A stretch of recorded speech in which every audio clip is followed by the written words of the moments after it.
যিনি আমার ক্যান্ডিডেট ছিলেন, তিনি বক্তব্য দিয়েছেন বিএনপিকে খোঁচাখুচি কইরেন না। আরে আমি হানজালা বিএনপিকে খোঁচাখুচি করলে বিএনপি দেশে থাকতে পারবে না। আপনারা রাজনীতি করেন শিবচর উপজেলা নিয়ে, হানজালা রাজনীতি করে গোটা বাংলাদেশ নিয়ে। আপনারা চিল্লা চিল্লি করবেন গ্রামে খেতে, হানজালা চিল্লা চিল্লি করবে বাংলাদেশের পার্লামেন্টে।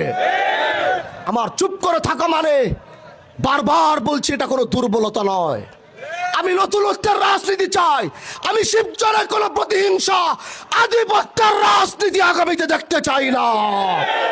আমি গত কয়েকদিন যাবৎ ভালো মতো খেয়াল করছি যে আমাদের কিছু ভাইরা তারা খুব লেখালেখি করছেন এবং খুব কথা বলছেন। তারা অন্য কেউ নয়, তারা আমার শিবচরের বিএনপি ভাইয়েরা। কিন্তু আমি তাদেরকে একটা কথা বলতে চাই, আপনারা কি এটা মনে করছেন না যে আমি হানজালা নির্বাচিত হওয়ার পর আমার একটা নেতৃবৃন্দ কারোর সাথে কোনো খারাপ ব্যবহার করে নাই? আমার একটা নেতৃবৃন্দ কাউকে হুমকি ধামকি দেয় নাই। আমি হানজালা এমপি হওয়ার আগে যে আমার কতটুকু পাওয়ার ছিল এই শিবচরের মাটিতে, এটা কি আপনারা দেখেন নাই? তাহলে আপনারা কি মনে করছেন আমি চুপ করে আছি কারণ আমি শান্তি চাই? আমি শিবচরের প্রত্যেকটা মানুষকে নিয়ে কাজ করতে চাই। আমি শিবচরের প্রতিটা দলের সদস্যদেরকে নিয়ে কাজ করতে চাই। আমার চুপ করে থাকা মানে আমার কোনো দুর্বলতা নয়। যদি মনে করেন হানজালার চুপ করে থাকা দুর্বলতা, তাহলে সেটা আপনাদের ভুল, আপনাদের চিন্তায় ভুল ধরেছে। হানজালার চুপ করে থাকা মানে হানজালা শিবচরের মাটিতে শান্তি চায়। এজন্য বলছি, আসুন ভালোবাসা নিয়ে কাজ করি, আসুন কাঁধে কাঁধ মিলিয়ে কাজ করি। আমার জায়গায় যদি আজকে অন্য কেউ হতো, তাহলে আপনাদের কাউকে বাড়ি ঘরে থাকতে দিত না। আমার জায়গায় যদি অন্য কেউ হতো, কাউকে ঠিক মতো চলতে দিত না, বাড়ি ঘর থেকে বের হতে দিত না। আমি আপনাদের বাক স্বাধীনতা দিয়েছি, আমার নামে লেখালেখি করবেন। আমি সেই স্বাধীনতা শিবচরের মানুষকে দিয়েছি। আগের এমপির বিরুদ্ধে দেশের একজন কেউ কলম ধরতে পারে নাই। আমি এই শিবচরের মানুষকে সেই বাক স্বাধীনতা দিয়েছি। গঠনমূলক যদি সমালোচনা থাকে আপনারা করেন, আমার কোনো আপত্তি নাই। আমি শিবচরের সাংবাদিকদেরকে আমি সেই বাক স্বাধীনতা দিয়েছি, সেই কলম চালানোর অনুমতি দিয়েছি। তুই গঠনমূলক আলোচনা হয়, আপনারা আমার বিরুদ্ধে উঠান।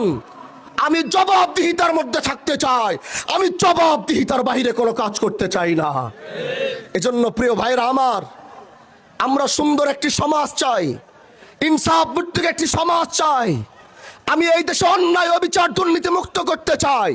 আমি বারবার বলছি, যারা চাঁদাবাজি করছেন, আমি বারবার বলছি, যারা অন্যায় করছেন, মাদক ব্যবসা করছেন, শুধু রমজান দেখে একটু ছাড় দিচ্ছি, ভালো হয়ে যাওয়ার সুযোগ দিচ্ছি।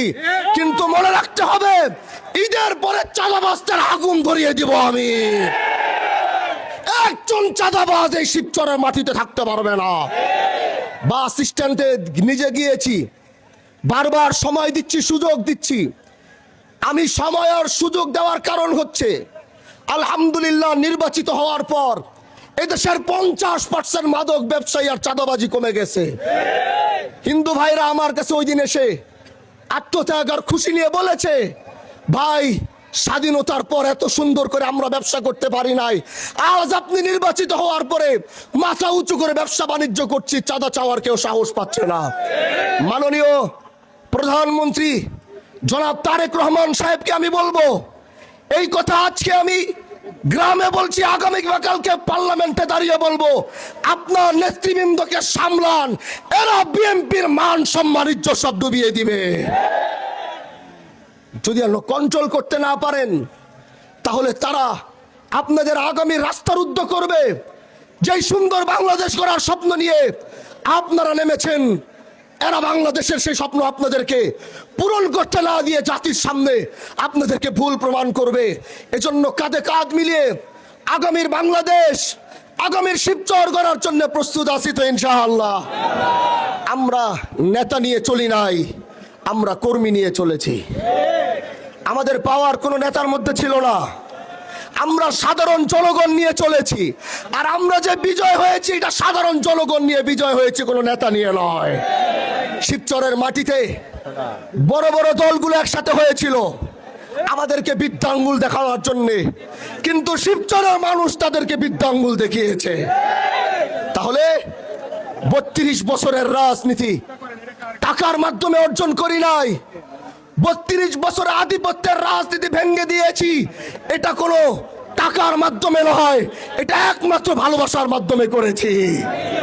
এজন্য প্রিয় ভাইরা আমার, আগামীতে এই শিবচরে কি হবে, শিবচর কিভাবে উন্নতি হবে, শিবচরকে কিভাবে চালাতে হবে, এটা আমি হানজালা একলা নয়, এটা আপনাদেরকে সাথে এবং পাশে নিয়ে করবো ইনশাআল্লাহ।